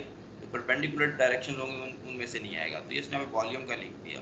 The apparent volume d prime of the train then is related to the actual volume tau by this. तो अब आपने देखा कि असल में जो वॉल्यूम है उधर से ये फैक्टर आ रहा है, तो ऊपर हम जो चीज़ करने लगे हुए थे यहाँ पे चार्ज डेंसिटी में, तो यहाँ पे जो ये वॉल्यूम है यहाँ से एक एक्स्ट्रा फैक्टर आएगा, ठीक है, और बाकी जो वॉल्यूम की इंटीग्रेशन है वो इसको चार्ज के वो बना देगी। तो ये फैक्टर जो है इसको इसने ज्योमेट्रिकली आपको समझाया कि किस तरीके से है। तो इट फॉलोज दैट चार्ज, हाँ ये आ गया। In case the connection between the moving trains and retarded potentials escapes you, the point is this. यानी अगर आपको ये बात समझ नहीं आती, whenever you do an integration of the type 10.37 in which the integrand is evaluated at retarded time, the effective volume is modified by the factor this, ठीक है। So just as the parent volume of the train was, and for the same reason, because this correction factor makes no reference to the size of the particle. अब यहाँ पे जो correction factor है ये depend नहीं कर रहा कि उस चीज़ का साइज़ क्या है। अगर डिपेंड करता तो यहाँ पे कोई ना कोई उसके साइज़ वाली कोई चीज़ आती, ठीक है, उस पर डिपेंड करती हुई कि इसका साइज़ कैसा है, इसकी शेप कैसी है। वो क्योंकि नहीं है, इसका मतलब है कि ये जो वॉल्यूम है इसको अगर आप बहुत छोटा कर दो तो ये पॉइंट पार्टिकल के लिए भी ये बात ट्रू होगी। Because this correction factor makes no reference to the size of the particle, it is very bit, it is every bit as significant for a point charge as for an extended charge। तो उसने कहा दोनों के लिए true है, चाहे extended है चाहे पॉइंट, क्योंकि हम पॉइंट चार्ज का पोटेंशियल निकाल रहे थे। तो फाइनली पॉइंट चार्ज का पोटेंशियल ये बन गया, इसमें क्यू है और नीचे वो फैक्टर्स को थोड़ा सा उसने रीअरेंज कर दिया, ठीक है। तो ये चीज़ बन गई, यहाँ पे रीअरेंज कर दिया तो आसानी से आप बी और सी को कंपेयर कर सकते हो। बी अगर सी से बहुत छोटा है तो ये वाला फैक्टर गायब हो जाएगा और चीज़ें जो हैं वो आपकी दोबारा वैसी ही बन जाएगी। बी अगर ख़त्म हो तो सी से कैंसिल हो जाएगा और फिर वही चीज़ आती है जो आपके पास है। Where b is the velocity of the charge at the retarded time, and हाँ वेलोसिटी है जो कि रिटार्डेड टाइम पे है, and r is the vector from the retarded position to the field point r. अच्छा, मीनवाइल अब ये आपका निकल आया, तो इसी तरीके से आप वेक्टर पोटेंशियल है उसका भी रिजल्ट निकाल सकते हो। Meanwhile, since the current density of a rigid object is rho v, equation 5.26, we also have this, ठीक है। तो फिर ये आपके पास ये आ गया। पॉइंट चार्ज के लिए जो करंट है वो रो v होता है और v जो है वो बाहर आ गया आपका, फिर ये बन गया और यहाँ पे वॉल्यूम जो है आपका स्केल हो जाएगा और आपके पास चार्ज क्यू आ जाएगा। क्यू आ गया फिर आपके पास ये बन गया और इसमें v को हटा के आप देख लो बाकी सारा जो है वो आपका स्केलर पोटेंशियल बन जाता है। तो वेक्टर पोटेंशियल जो है वो स्केलर पोटेंशियल टाइम्स v जो है आप लिख सकते हो। अब ये दो v आ गए हैं, इसके एक छोटा v वेक्टर है वेलोसिटी, एक बड़ा v पोटेंशियल है। तो कुछ लोग जो हैं वो जिस तरह के जैक्सन है वो v नहीं लिखता पोटेंशियल को, फाई लिखता है वो, ठीक है। तो इस तरह ये नोटेशन यूज़ करना भी इम्पोर्टेंट होता है ताकि कम से कम कन्फ्यूजन आए। तो खैर ये भी वेलोसिटी है और ये भी जो है ये पोटेंशियल है, नीचे सी स्क्वायर। तो ये जो अब आपके पास रिजल्ट आ गए हैं दो, एक स्केलर पोटेंशियल का और वेक्टर पोटेंशियल का फॉर अ पॉइंट पार्टिकल के लिए, इन इक्वेशंस को कहा जाता है कि Lienard vector potentials for a moving point charge है, ठीक है। और इसमें 10 पे क्या है, there are many ways to obtain these potential। I have tried to emphasize the geometrical origin of the factor this। जैसे ये बता रहा है कि मैंने जो डेरिवेशन किया उसमें ज्योमेट्रिकल इम्पोर्टेंस जो है उसको हाईलाइट किया है। For illuminating commentary see this classical, ठीक है। More rigorous derivation is provided by Wright's, जो है ये रीड्स है, ये मिलफोर्ड एंड क्रिस्टी और क्या क्या है इसके अंदर, और मैरियन की भी बुक है एक इलेक्ट्रोडायनेमिक्स के, तो वहाँ पे आप ये इससे ज़्यादा अच्छी जो है वो चीज़ें भी देख सकते हो, ठीक है। तो यहाँ पे बस काम चलाया इसने ज्योमेट्रिकल इफेक्ट्स में डाल के, तो आसानी से ताकि बात समझ आ जाए। अच्छा, बाद अब थोड़ा सा कुछ स्पेशल केसेस लेते हैं WT के मुतालिक। WT जो है वो कर्व की, ठीक है, WT जो है वो पोजीशन है उस पॉइंट चार्ज के कर्व की। तो वो क्या क्या हो सकता है, वो कर्व स्ट्रेट लाइन हो सकता है, तो स्ट्रेट लाइन होगा तो ये बन जाएगी उसकी equation, find the potential of a point charge moving with constant velocity. तो ये हो जाएगा WT इक्वल टू BT, ठीक है। ये इसका पोजीशन वेक्टर है, इसको डिफरेंशिएट करो रिस्पेक्ट टू टाइम, तो B आ गया which is constant. For convenience let's say particle passes through the origin at t equal to 0। अगर टी इक्वल टू 0 पे वो यहाँ से करता है तो टी इक्वल टू 0 पे उसकी ऑरिजिन से पास कर रहा है तो उसका पोजीशन वेक्टर 0 हो जाएगा। ठीक, अब देखो ये इसने अगर यहाँ पे ये केस दिया है तो आपके इसके पैरेलल में और भी केस में आप लोगों को कह सकता हूँ सर्कल में मूव कर रहा है या कोई खास पाथ। आपको अगर पाथ की इक्वेशन गिवन है तो आगे की सारे स्टेप्स जो है वो फिर आप कर सकोगे। कुछ में आप एनालिटिकली आसानी से सॉल्व कर सकोगे, कुछ में आप एनालिटिकली नहीं कर सकोगे, उसमें न्यूमेरिकली कर सकोगे। ठीक है, तो एग्जाम पॉइंट ऑफ व्यू से सिर्फ वही चीज़ें इंपॉर्टेंट हैं जो आप आसानी के साथ कर सको एनालिटिकली जो है। ठीक है, तो न्यूमेरिकल वरना डिफ़िकल्टीज की वजह से उसकी फिज़िक्स जो है वो थोड़ी सी आपसे दूर हो जाएगी। अच्छा, अब यहाँ पे इसका क्या है, ये r minus v T R है। ठीक है, तो ये आपने अब रिटार्डेड टाइम निकालना है। मैंने आपको बताया था रिटार्डेड टाइम के लिए जो इक्वेशन है वो आपको दोबारा दिखा देता हूँ मैं ऊपर, ये है। ठीक है, रिटार्डेड टाइम जब भी आपको ट्रेजेक्टरी गिवन है पॉइंट चार्ज की तो आपने ये इक्वेशन यूज़ करनी है।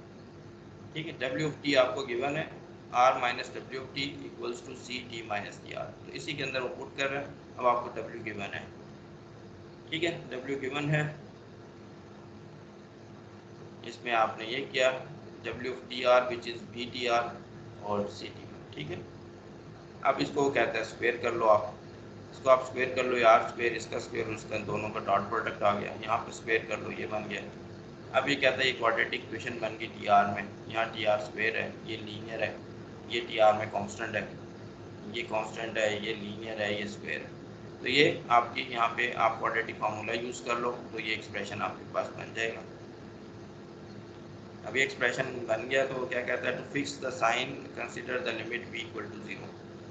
अगर पॉइंट चार्ज को आप 0 कर दो, ठीक है, तो क्या आपके पास चीज़ आएगी, तो पॉइंट चार्ज को यानी कि वो रेस्ट पे है, रेस्ट पे है तो ये v 0 हो गया। ठीक है, यहाँ पे v 0 हो गया, तो आप देख लो ये, और इसी तरीके से यहाँ पे भी 0 हो गया, यहाँ पे भी 0। ये चीज़ सिंप्लीफाई होकर आपके पास ये दो सोल्यूशन आ रहे हैं, एक प्लस से आ रहा है, एक माइनस से। प्लस माइनस से तो आपको एकदम से ये चीज़ समझ आ रही है कि कौन सा साइन जो है वो फिजिकल है, कौन सा साइन जो है वो अनफिजिकल है। एक आपको मेरा ख्याल है ये, हाँ, in this case the charge is at rest at the origin and the retarded time should be t minus r over c. ठीक है, evidently we want the minus sign, तो वो कह रहा है कि माइनस साइन चाहिए हमें, प्लस साइन नहीं चाहिए, वो एडवांस टाइम हो जाएगा और ये माइनस वाला जो है ये आपका रिटार्डेड टाइम है। तो इस तरीके से आप फ़ौरन से गैस कर सकते हो दो सोल्यूशन पास आ रहे हैं आपके पास, उनमें से कौन सा फिजिकल है। तो ये इसने बताया कि आप उसको चार्जेस को मोशन उनकी ख़त्म करके देख सकते हो। ठीक है, तो ये आपको पता चल गया कि हमने माइनस साइन लेना है, तो अब हम यहाँ पे माइनस साइन लेंगे। Now from equation 10.33 and 10.34 r जो है वो ये है c t minus t are.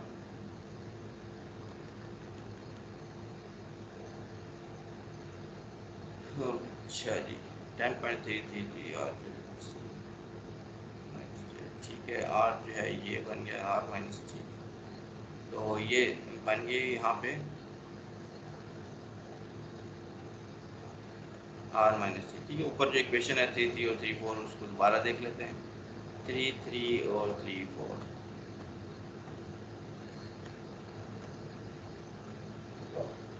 ये इक्वेशन 3 और ये 3 4। ठीक है, आर जो आपका ये आर माइनस डब्ल्यू ये आपका स्पेशल आर बन गया, c minus t r. T r का आपके पास स्पेशल आ गया, तो आप आर जो है वो लिख सकते हो, स्पेशल आर जो है वो आराम से। ठीक है, तो स्पेशल आर से लिख लिया, r minus v t voltage magnitude इसकी ये, और टी आर की वैल्यू जो है ये है ऊपर जो इससे ऊपर थी ये वाली।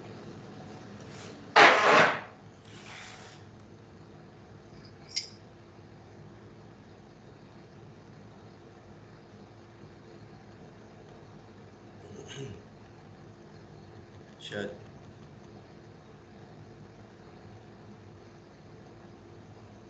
अच्छा, अब इसने क्या किया,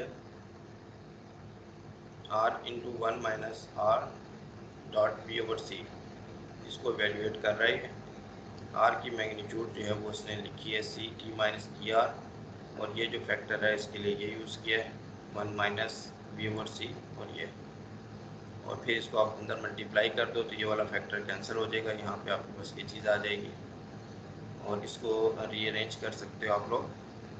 अच्छा, तो रीअरेंज कर लिया इसको, सी जो है वो ये आपने कॉमन ले लिया तो सी का फैक्टर यहाँ मल्टीप्लाई हो गया सी स्क्वायर और ये एक्सप्रेशन बन गया। और नेक्स्ट स्टेप में आप जो है इसको उसने क्या इसको जो है वो 1/c और ये हो गया और ये क्या चीज़ बना दी। अच्छा ठीक है, तो ये एक होल स्क्वायर माइनस ये टर्म अगर आप निकालो तो आपके पास जो है ये चीज़ बन जाएगी। इसका स्क्वायर रूट जो है ओपन करके आप देख सकते हो कि आपके पास ये चीज़ जो बन जाएगी। ठीक है, ये स्टेप मैं आप छोड़ दे रहा हूँ कि आप देख लो इसको।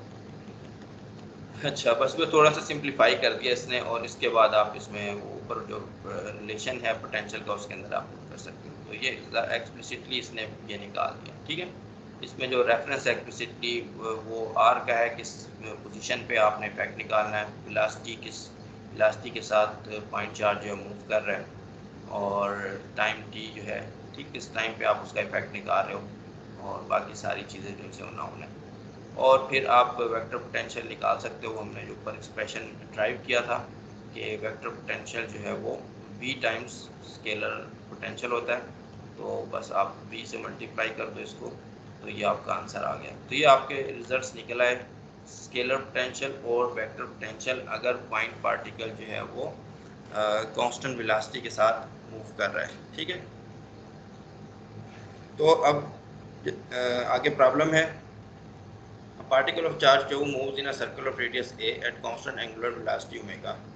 Assume that the circle lies in the xy plane, centered at the origin, and at time t equal to 0, the charge is at a 0 on the positive x-axis. Find the Leonard vector potentials for points on the z-axis. तो z-axis point जो है उसके लिए आपने उसको find करना है। z-axis के लिए तो जिस तो आर की जो पोजीशन है उसमें सिर्फ जी होगा, एक्स वाई जीरो हो जाएंगे। तो आपने सर्कल लेना, ये वाला केस नहीं लेना, सर्कल में मूव कर रहे हैं। ठीक है, तो इसको आप देखना, मुझे नहीं इतना मुश्किल लग रहा, आप लोग देख लेना इसको। अच्छा, show that the scalar potential of a point charge moving with constant velocity can be written equivalently as this. तो इसको कहते हैं, इस तरीके से भी लिखा जा सकता है। ये जो आपने ऊपर पोटेंशियल निकाला था ये वाला, और इसमें जो है क्या क्या चीज़ें इसने डिफाइन की हुई हैं। कहता है कैपिटल आर जो है वो आर माइनस पी टी है, is the vector from the present sheriff and position of the particle to the field point r and theta is the angle between r and p, figure 10.9 evidently for non relativistic. तो ये हो जाता है। ठीक है, चलो नीचे देखते हैं। हाँ, ये आर बनाया हुआ है इसने और ये बी है। ठीक है, तो अगर बी जो है वो सी से बहुत छोटा है तो फिर ये बन जाएगा आपका जो ओवर आर जो है पॉइंट चार्ज और फील्ड पॉइंट चार्ज जो सोर्स पॉइंट और फील्ड पॉइंट के दरमियान डिस्टेंस जो है वो डिस्टेंस कैपिटल आर। तो इस तरीके से आपका ये तैयार हो जाएगा, वी वेलोसिटी के साथ ये इधर जा रहा है। तो ये सारी स्टोरी हो गई यहाँ पे। ये और इसने हाइपरबोलिक भी कुछ दिया हुआ है आपको, पाथ मुख्तलिफ डब्ल्यू देगा, बस साथ साथ यही प्रॉब्लम भी बना सकते हैं। डब्ल्यू आपको मुख्तलिफ दे दिया और चलो जिसको देखो जी क्या आ रहा है। और ये क्या, ये हाइपरबोलिक मोशन है, ये कौन सी है, ये भी हाइपरबोलिक मोशन है। तो इसमें कुछ जनरल रिलेटिविटी का इसने रेफरेंस दिया हुआ है। अच्छा जी, I showed that at most one point in the particle trajectory communicates with r at any given time. In some cases, there may be no such point. An observer at R would not see the particle. In the colorful language of general relativity, it is beyond the horizon. हाँ, ये question तो मज़े का बन गया है। या तो वो पॉइंट जो कभी, मैंने ये कहा था कि एक से ज़्यादा पॉइंट नहीं हो सकते, वो कहता है ऐसी सिचुएशन हो सकती है कि एक पॉइंट भी ना हो। ऐसी सिचुएशन हो सकती है, ऐसी मोशन हो सकती है जिसमें आपकी जो कम्युनिकेशन है, जो चार्ज का इफेक्ट है, वो सोर्स तक पहुँचे ही ना। ठीक है, तो ये इसको फिर ऐसी सिचुएशन को कहता है होराइजन कहते हैं जनरल रिलेटिविटी की टर्म में। ठीक है, और वहाँ पे जनरल रिलेटिविटी में होराइजन क्या होता है, जहाँ पे ऐसी चीज़ जहाँ पे लाइट भी जो है वो एस्केप नहीं कर सकती, ऐसी सिचुएशन। तो as an example consider a particle in hyperbolic motion along the x axis. तो ये हाइपरबोलिक मोशन है इसकी। In special relativity this is the trajectory of a particle subject to a constant force F = mc² OB। तो ये तो फिर problem ज़रा interesting है, क्योंकि मैं ये केस करवाता हूँ कांस्टेंट फोर्स वाला रिलेटिविटी में। कांस्टेंट फोर्स जो है वो लग रही है, नॉर्मली अगर कांस्टेंट फोर्स लग रही हो रिलेटिविटी में, आपको पता है कांस्टेंट फोर्स जो है करस्पॉन्ड टू कांस्टेंट एक्सीलरेशन, और एक्सीलरेशन कांस्टेंट एक्सीलरेशन का मतलब है कि वेलोसिटी जो है वो एक खास रेट से खास कांस्टेंट रेट के साथ वो इंक्रीज करती रहेगी। वेलोसिटी इंक्रीज करती रहेगी तो क्लासिकली आपका ये होगा कि वो इन्फिनाइट हो जाएगी। ठीक है, तो इससे जहन में कन्फ्यूजन आती है। बल्कि एक टीचर जो था वो कॉम सेट में मैं वाइवा लेने गया तो वहाँ पे उसने मेरे से क्वेश्चन करते, मैं एक्सटर्नल था तो वो वैसे ही कोई बैठा हुआ था ऑब्जर्वर के तौर पे, उसने कहा मेरा आपसे क्वेश्चन है रिलेटिविटी से। मैं सोचता हूँ कि अगर एक कांस्टेंट फोर्स तो आप लगा सकते हो उस पर, ठीक है, कांस्टेंट फोर्स तो आप रिलेटिविटी के हवाले से मुझे बताओ कि अगर मैं एक पार्टिकल पे कांस्टेंट फोर्स लगाता हूँ तो उसकी वेलोसिटी इंक्रीज होगी, और वेलोसिटी इंक्रीज होगी तो उसकी वेलोसिटी जो है वो उसमें तो वो तो सी से भी बढ़ जाएगी। ठीक, तो उसका जवाब जो है मैं आपको रिलेटिविटी वाले पोर्शन में बताऊंगा कि कांस्टेंट फोर्स जो है वो फोर्स का फार्मूला मॉडिफाई हो जाता है रिलेटिविटी में। तो वो इस तरह नहीं है कि फोर्स आपने कांस्टेंट लगाई तो एक्सेलरेशन भी कांस्टेंट हो जाएगा। आप देखोगे वहाँ पे भी जो स्पीड है वो एसिम्प्टोटिकली जो है वो सी को अप्रोच करेगी। आप कांस्टेंट फोर्स लगाते रहो, वो आहिस्ता आहिस्ता आहिस्ता क्लोज होती जाएगी सी के क्लोज होती जाएगी। ठीक है, तो ये एक इंटरेस्टिंग चीज़ है। तो इसी से रिलेटेड देखो, ये इसने कहा कि जो उसकी पार्टिकल की मोशन है, जो पाथ है वो हाइपरबोलिक बनेगा, और उसमें जो है फिर आप ये कंसेप्ट होराइजन का देख सकते हो। जो है कहता है sketch the graph of W versus T. तो ये इंटरेस्टिंग प्रॉब्लम है, इसको ज़रूर करना।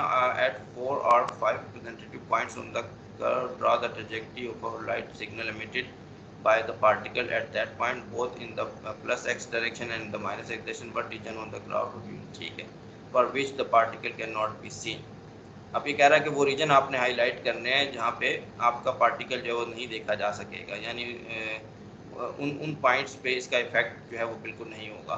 ठीक है, तो इसको हम कहते हैं काजली डिस्कनेक्टेड रीजन भी कह सकते हैं। At what time does someone at point x first sees the particle period to this possible, is it possible for particle one seen to disappear from view. तो ये मुझे काफ़ी मज़े का प्रॉब्लम लग रहा है, इसको आप लोग ट्राई करना, फिर मुझे बताना अगर कोई इशू होते हैं समझ नहीं आता आपको। Determine the Leonard vector potential for charge in hyperbolic motion, assume that r is in the right of the charge। ठीक है, ये भी देख लो आप। अब आखिरी है हिस्सा, इसमें अपने पोटेंशियल निकाल लिया और वेक्टर पोटेंशियल निकाल लिया, तो नेक्स्ट जो आपका ऑब्वियस टास्क बनता है वो ये बनता है कि आप इलेक्ट्रिक फील्ड और मैग्नेटिक फील्ड निकालोगे। असल चीज़ तो हमने इलेक्ट्रिक फील्ड और मैग्नेटिक फील्ड की वजह से ये स्केलर पोटेंशियल और वेक्टर पोटेंशियल जो है वो बनाए थे। तो we are now in a position to calculate the electric and magnetic fields of a point charge in arbitrary motion. ठीक है, तो ये आपके पास आ गया। तो ये पॉइंट चार्ज के लिए निकाल रहा है वो, इसने जनरल एक्सप्रेशन जो है उसके लिए नहीं किया, और शायद वो भी किया हुआ हो कहीं पे।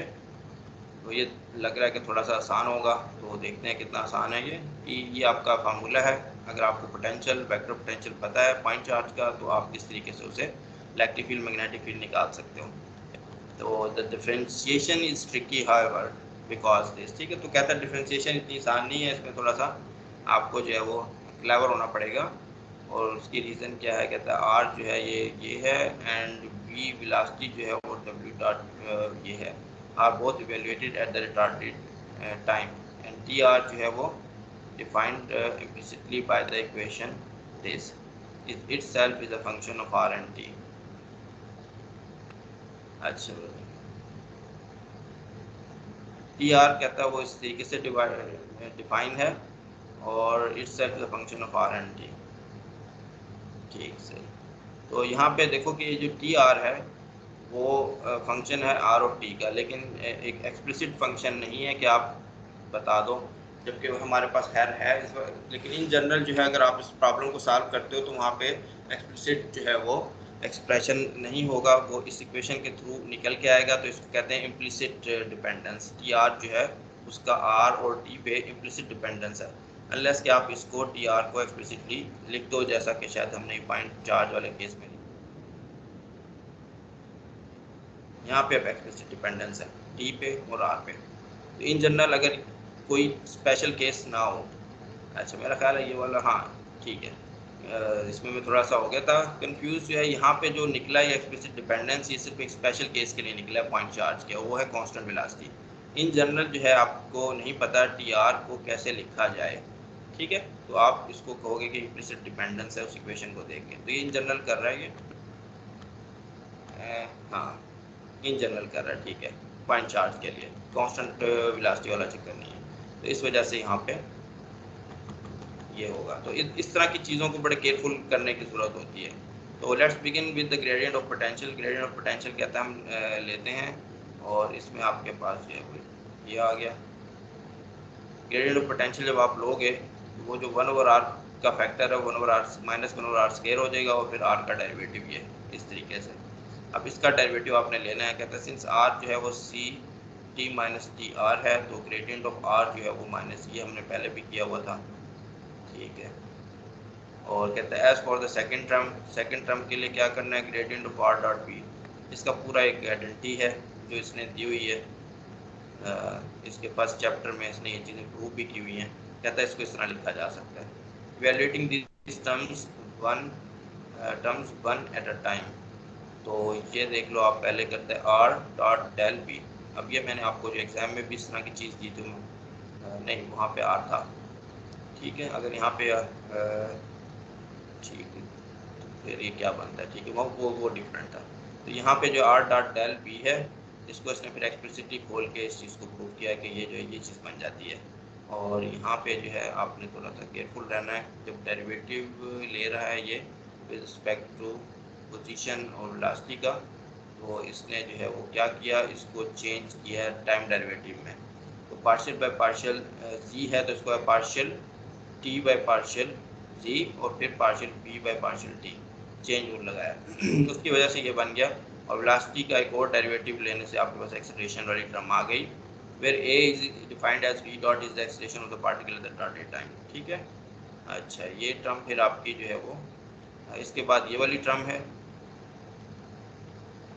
ये हो गई ये वाली टर्म, ये वाली टर्म है। तो इसको इसको देख लो आप जो है, और ये कहता है ये बन जाती है, सही है। इसमें r जो है वो r और d के साथ related r minus W D है, ये बाई डेफिनेशन। अच्छा, ये तो बाई डेफिनेशन है, r जो स्पेशल r है वो r माइनस डब्ल्यू है। अच्छा, इसके बाद यहाँ पे r है, हाँ ये वाली मैंने आप लोगों को बताई कि यहाँ पे r हो तो ये डेल r जो है ये असल में v के बराबर आ जाता है। ये यहाँ पे इसने एक्सप्लिसिटली शो भी किया हुआ है।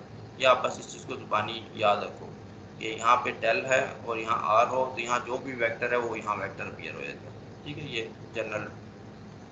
इसके बाद ये v डॉट डेल डब्ल्यू है, इसको इसने लिख लिया है ये इस तरीके से। और कर्ल ऑफ v रह गया है, कर्ल ऑफ v जो है उसको देख लो।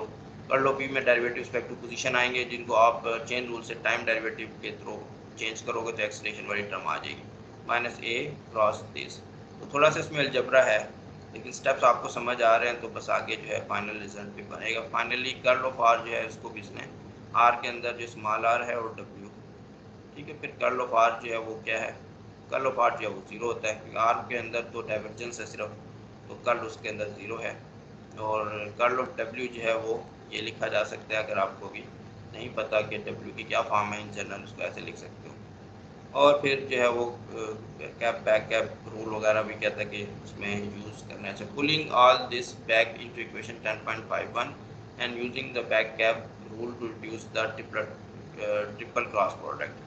तो ये जो है ये चीज़ बन जाती है डेल आर डॉट बी की। कलेक्टिंग इक्वेशंस 10.50 एंड 10.58, तो आपके पास फाइनल रिजल्ट जो ये बनता है। तो ग्रेडियंट ऑफ पोटेंशियल जो है वो ये बन गया, इसमें एक्सेलरेशन की टर्म भी आ गई और ये भी आ गई। अच्छा, अब क्या रह गया, to complete the calculation we need to know gradient of t r. Gradient of t r कहता है हमें चाहिए, और this can be found by taking the gradient of the defining equation this 48 which we have already done in equation 10.50 and expanding out to delta r। तो ये आप कर सकते हो। टी आर जो है उसकी डिफाइनिंग इक्वेशन में इसको जो है डेल्टा आर हो गया, डेल्टा ग्रेडियंट ऑफ आर जो है इसको डॉट आर डॉट डॉट के रूट लिख सकते हो आप। फिर इसका डेरिवेटिव इसने बनाया, फिर इसका जो है दो वेक्टर का प्रोडक्ट का ग्रेडियंट जो है वो वाला फार्मूला लगाया इसने, और थोड़ी चीज़ की ख़ास फॉर्म बनाना चाह रहा है ये। फिर आखिर में करके इसके जो कर्ल, अच्छा ये बनाते बट आर डाटा दिस, ठीक है, वाइल कर्ल ऑफ आर जो है वो ये इसके बराबर है। अच्छा, तो करते करते इसने फाइनली जो है ये सारे स्टेप्स हैं, ये ग्रेडियंट ऑफ टी आर इसके बराबर लिख दिया। अच्छा जी, ग्रेडियंट ऑफ टी आर ये हो गया, तो फाइनली आपका ग्रेडियंट ऑफ पोटेंशियल जो है वो ये बन गया। अच्छा, similar calculation which I shall leave for you problem. आप देख रहे हो अच्छी खासी इसके अंदर स्टेप्स हैं बस फॉर्म बनाने के लिए, ठीक है। तो मैं बस चाहूँगा कि अगर ये इसने किए हुए हैं कहीं पे मौजूद है ये कैलकुलेशंस, तो आप देख लो, इनको समझ लो। तो इसमें कैलकुलेशन से ज़्यादा जो फाइनल रिजल्ट की सिग्निफिकेंस है वो इम्पोर्टेंट है। तो इसी तरह पार्शियल ए पर पार्शियल टी है, डेरिवेटिव दिया हुआ इसने और निकाला है कि कहते हैं प्रॉब्लम 10.17 में इसने कहा है आप लोगों को करने को। Combining these results and introducing the vector this, एक वेक्टर इसने इंट्रोड्यूस किया है सी आर माइनस बी, तो आपके फाइनल रिजल्ट इलेक्ट्रिक फील्ड का ये बन गया। इलेक्ट्रिक फील्ड देखिए आपने कितनी खौफनाक से जो बन गई है। तो ये इलेक्ट्रिक फील्ड इतनी मुश्किल से निकाली है, हो सकता है हम रिलेटिविटी में जाएँ तो ये चुटकियों में निकल आए, तो ये देखनी पड़ेगी कि वाकई चुटकियों में निकल आती है कि नहीं। अच्छा, इन फाइन, ठीक है। तो आप देख रहे हो यहाँ पे कितना अलजेब्रा इन्वॉल्व है। जब आप टेंसर नोटेशन लोगे तो आपको ये काफ़ी जो है उसमें आसानी होगी। अच्छा, इसके बाद कर्ल लेना है ए का, ताकि मैग्नेटिक फील्ड निकाली जा सके, वो भी इसने यहाँ पे सारे स्टेप्स जो हैं वो बताए हुए हैं, मैं इनको बस स्किप कर देता हूँ। अच्छा, तो कर्ल ऑफ ए पे ये बन गया। The quantity in the brackets is strongly similar to the one in this and can be written by calculus, और करते करते extra term proportional to r disappear and follow this. तो आखिर में इसने बी जो है वो ई की टर्म में लिख दिया कि बी जो है वो लिखा जा सकता है R unit vector over C cross E. B जो है वो इस तरीके से। Evidently the magnetic field of a point charge is always perpendicular to the electric field and to the vector from the started point है। तो electric field और magnetic field जो है वो आपस में परपेंडिकुलर है पॉइंट चार्ज की। वो आपको पहले भी पता है कि इससे जो निकलने वाली इलेक्ट्रोमैग्नेटिक रेडिएशन है, जो जो जो भी इलेक्ट्रिक और मैग्नेटिक फील्ड है वो आपस में इनकी जो है वो परपेंडिकुलर है।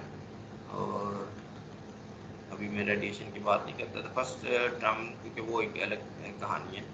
The first term in E, the one involving this falls off as the inverse square of the distance from the particle. If the velocity and acceleration are both zero, this term alone survives and reduces the whole electrostatic case. अच्छा जी, दो चीज़ों को कहता है अगर zero हों, और वो क्या क्या है? Velocity and acceleration.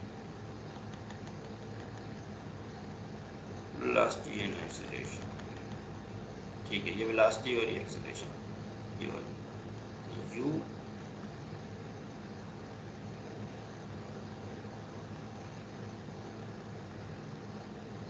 वेलोसिटी तो खैर वो बी की बात कर रहे हैं। बी अगर ज़ीरो हो और ए ज़ीरो हो, ए ज़ीरो तो ये सारी टर्म ज़ीरो हो जाएगी, बी ज़ीरो तो ये, ठीक है। और यहाँ पे यू जो है वो आपका बी बी ज़ीरो हो जाएगा तो ये सी बन जाएगा। सी बन जाएगा तो यहाँ पे जो ये ज़ीरो सी सी सी सी के फैक्टर कैंसिल हो जाएंगे तो ये बन जाएगी इलेक्ट्रिक फील्ड, ठीक है। अच्छा, इसमें एक इंटरेस्टिंग केस ये बनता है जिसमें एक्सेलरेशन ज़ीरो, ये वो बन जाएगा जो अभी आपने एग्जांपल की, कांस्टेंट वेलोसिटी के साथ अगर जा रहा है, स्ट्रेट लाइन में जा रहा है, ठीक है। शायद पता नहीं वहाँ पे कांस्टेंट वेलोसिटी उसने कहा भी था कि अगर एक चार्ज पार्टिकल जो एक्सलेरेट होता है तो वो एक इंटरेस्टिंग चीज़ होगी रेडिएशन के हवाले से, ठीक है, जो आगे चल के आप देखोगे। यहाँ पे इन जनरल्स ने सारी टर्म्स लिखी हैं। तो खैर ये जो है ये आपके पास इलेक्ट्रिक फील्ड का बन गया वो। तो for this reason the first term in E is sometimes called the generalized Coulomb field because it does not depend on the acceleration. It is also known as the velocity field, ठीक है। तो पहली term जो है वो कहता है कि इसको जो है ये जनरलाइज कूलम पोटेंशियल भी कहा जाता है, ये एक्सेलरेशन पे डिपेंड नहीं करती। एक पार्टिकल है वो आपका कांस्टेंट स्पीड के साथ जा रहा है, तो फिर वो क्या होगा, कांस्टेंट स्पीड के साथ जाएगा तो वो इसका जो है वो ये इलेक्ट्रिक फील्ड होगी। और अगर एक्सेलरेशन होगा, जैसे कि चार्ज पार्टिकल इलेक्ट्रॉन है वो मूव कर रहा है आपके एटम के गिर्द, ठीक है, तो वो फिर वो एक्सेलरेट हो रहा है। एक्सलेट हो रहा है तो आपको पता है कि चार्ज पार्टिकल अगर एक्सलेट होता है तो रेडिएट करता है, जो कि हम नेक्स्ट चैप्टर में पढ़ेंगे, नेक्स्ट लेक्चर में। तो वो एक इंटरेस्टिंग चीज़ होगी। तो उसको अभी इसने अवॉइड करके कहा कि बस ये एक्सलेशन जो है वो ज़ीरो है, तो फिर ये चीज़ बनती है। द सेकेंड टर्म इंपॉर्टेंट है, वो एक्सलेशन पर डिपेंड करिए। Second term the one involving R plus two plus a falls off as a inverse first power of are and is therefore dominant at large distance. Large distances पे ये term बहुत dominant है। As we shall see in chapter 11, it is this term that is responsible for electromagnetic radiation। तो इसमें important जो देखो discussion है वो उसके रिजल्ट्स में ही है बस, ठीक है। सारा जबरा वगैरह करके आपने जो निकाला उसमें वो कहता है जो एक्सलेशन वाला पार्ट है ये इंपॉर्टेंट है इलेक्ट्रोमैग्नेटिक रेडिएशन के हवाले से।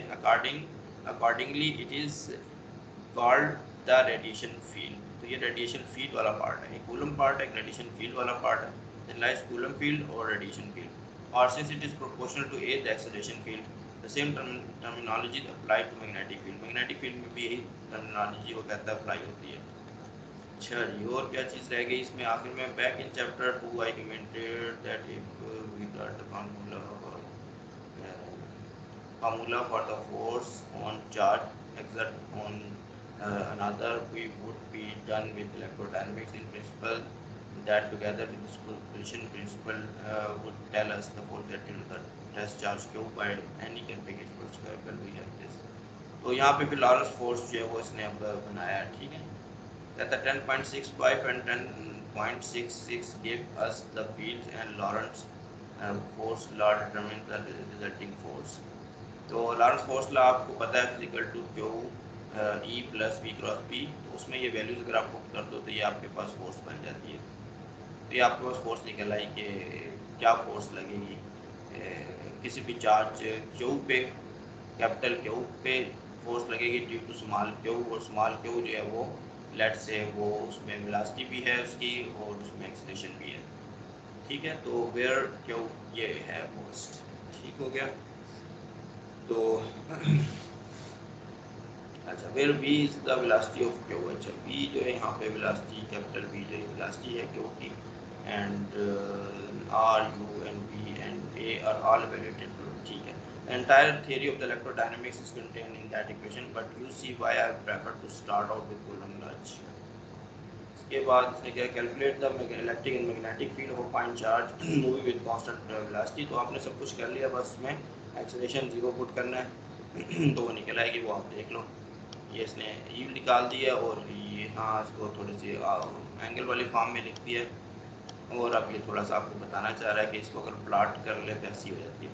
अगर ये आप पॉइंट चार्ज इस तरफ मूव कर रहे हैं तो इलेक्ट्रिक फील्ड की आप देख लो लाइंस जो किस तरीके से ऐसे लगे स्क्वीज हो रही है, ठीक है, सारी जो है वो स्क्वीज हो रही है। Notice that the E points along the line from the present, this is an extraordinary coincidence, is the message came from the third position. और चलो ये मैं आप लोगों को रीडिंग असाइनमेंट के तौर पे छोड़ता हूँ कि इसकी जो ये इसने फिजिक्स बताई हुई है आप उसको पढ़ो।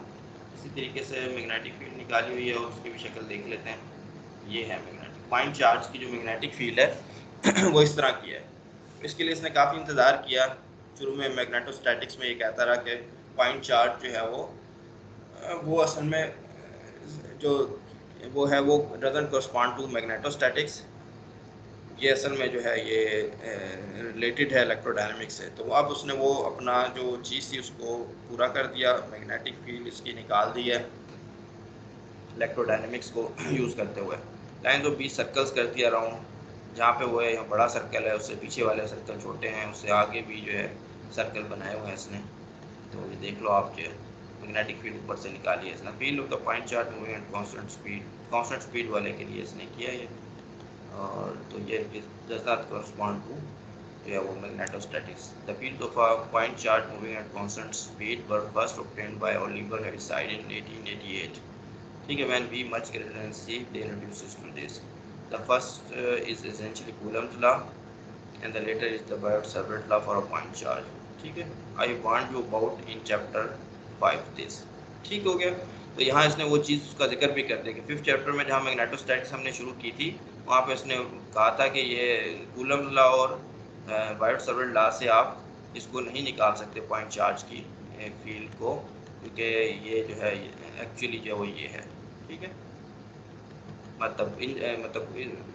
उसमें सिर्फ आपने बायोट सर्वलेट लॉ की बात की थी, ठीक है। कूलम की तो उस तरीके से नहीं की थी। कूलम लॉ में वैसे भी चार्जेस हमारे जो स्टैटिक थे, तो अगर रुके हुए हैं तो फिर तो कोई मसला नहीं है, लेकिन खासतौर पे वहाँ पे जो है अच्छा प्रॉब्लम जो है ये है, कुछ छोटे मोटे देख लो आप, इसमें मुझे बताना कि मैंने यहाँ पे डाल तो दिए हैं, फिर अगर ये आपसे नहीं होते तो मुझे बताना इसमें इसके बारे में कोई अगर। तो यहाँ पे हम स्टॉप करता हूँ मैं, तो रिकॉर्डिंग स्टॉप करता हूँ, फिर थोड़ा सा एक बात करना चाह रहा हूँ आप लोगों से।